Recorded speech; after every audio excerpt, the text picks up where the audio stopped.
everybody, SSA here, aka Super Sunarashi, your coach of the Groningen Noctowls, bringing you week 2 of the PMC as we take on Delphine, coach of the Red Spark Vikavolts. Now I'm not going to, babble on for too long for this intro, so we're going to dive straight ahead.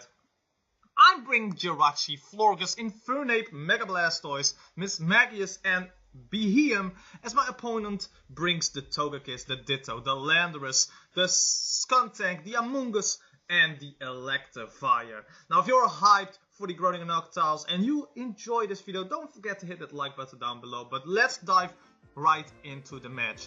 So I do have to say that I am going to make some really bad plays in this match, but you will see that once we get there. But I thought we can easily start out with Jirachi in this kind of matchup, so I did, as my opponent brings out the Togekiss. So I could easily Iron Head here, but I know my opponent will not stay in against this Jirachi, so I decided to put up the Stealth Rocks just to get that chip damage off in this game. So he's going into his Landorus while I am going to put up my Stealth Rocks, which will happen after the Intimidate drop here. So the Stealth Rocks are up, and at this point I knew that I didn't want to let my Jirachi stay in against this Landorus. So I'm going to switch out into my obvious play here, and that is the Miss Magius. Now why the Miss Magius? In any case he wants to Earthquake, we have Levitate and we can tank that, but he's going to use U-turn out, and he's actually going to U-turn out into the Skuntank. Now Skuntank mainly uses Pursuit here, so at this point I could either stay in and do some damage, or I can switch out and take the risk of the Pursuit there. And I did that because I didn't want to stay in. I could have, done some chip damage off it with Dazzling Gleam, but I decided to take the risk and switch out, and it didn't turn into my favor. So that is one of the bad plays that I made in this game. But very well done by my opponent here. So now I go into my Blastoise here, because at this point I can Scald anything. And that is what my opponent probably will think as well. Thus, I clicked Ice Beam instead, because he had a lot of, ice weaknesses in his team.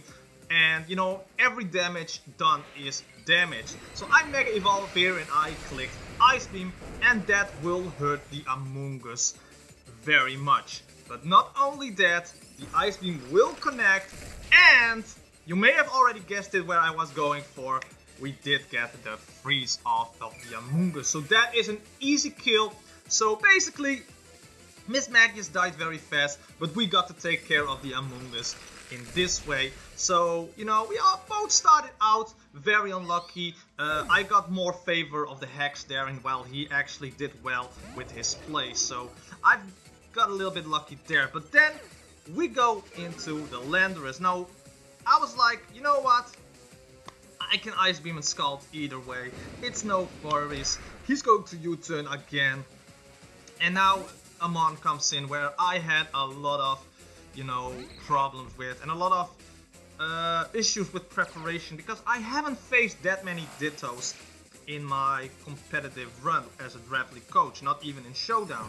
So I decided to use Ice Beam here because it was, the most safest play again, with all of his ice type weaknesses, as that Ditto, who is now a Mega Blastoise as well, is going to tank that very much. Now I knew a Dark Pulse will come in here, but I decided to stay in first and to Dark Pulse as well, as he's actually going to Rapid Spin off the Stealth Rock. So that's also a very good play from my opponent's side. So I decided to Dark Pulse, and as you can see here, at this point it is a Speed type, because my opponent has a Leftovers and not a Choice Scarf. So I decided he's going to hit me with the same Dark Pulse. So I'm going into my safest play here, and that is the Florges, as he actually is going to hit that Dark Pulse, as you can see here. And as you can see there, it won't do that much damage, because Florges is an amazing mon when it comes to defensive play. I really love using Florges in the last couple of months. It's an amazing mon. I highly suggest, if you play Draft League or starting out Draft League, use Florges. It's so amazing. But he's actually going to switch out here, because Florges can do a lot against the Mega Blastoise, and I'm actually going to use Calm Mind, because I knew he was actually going to switch out. And I knew I can take a Poison Jab from the Skuntank and, can take care of this thing in the end, in the long run. My apologies for that bad commentary right there, as he's actually going to hit that Poison Jab. As you can see here, we can tank that. We are going to hit the Moonblast.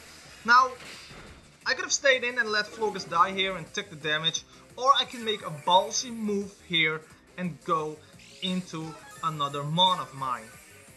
And I actually did that. I actually didn't want to, you know, let Flogus die like that, like right away. I knew a pursuit was coming, but I know we can tank and pursuit there. So I switched out. We take a little bit of damage there, but I didn't want to let Flogus die that fast. So I'm actually going into my Jirachi here, you know, in case he did like something crazy. Now I'm going to use Iron Head here, and we got another Hex there. We flinched him.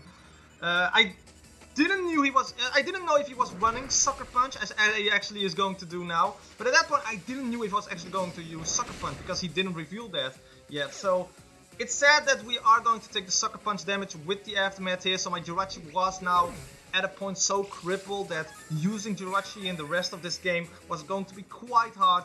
So I let the Jirachi go at this point. So here comes in the Landorus again, with the Intimidate, of course. And at this point, you know, I was just like, you know, let it die. I could easily, especially when the Miss Magnus was gone, an Earthquake would do an amazing damage against every one of my mon. And I didn't want any of my other mons who was at full to take that Earthquake, so I let Jirachi down. So that could, you know, be seen as a bad play as well. So I go into my Blastoise here, and here I should have just Dark Pulse. I knew that Ditto was coming again, but at the point, in the heat of the moment, my mind was just, you know, Ice Beam, just click Ice Beam, it's the best play. But then the Ditto comes in again, and again, this Ditto is such a pain of my existence in this match, and well prepped, by the way, by my opponent. Do not get me wrong, I'm not being salty or anything, it was just an annoying one to face.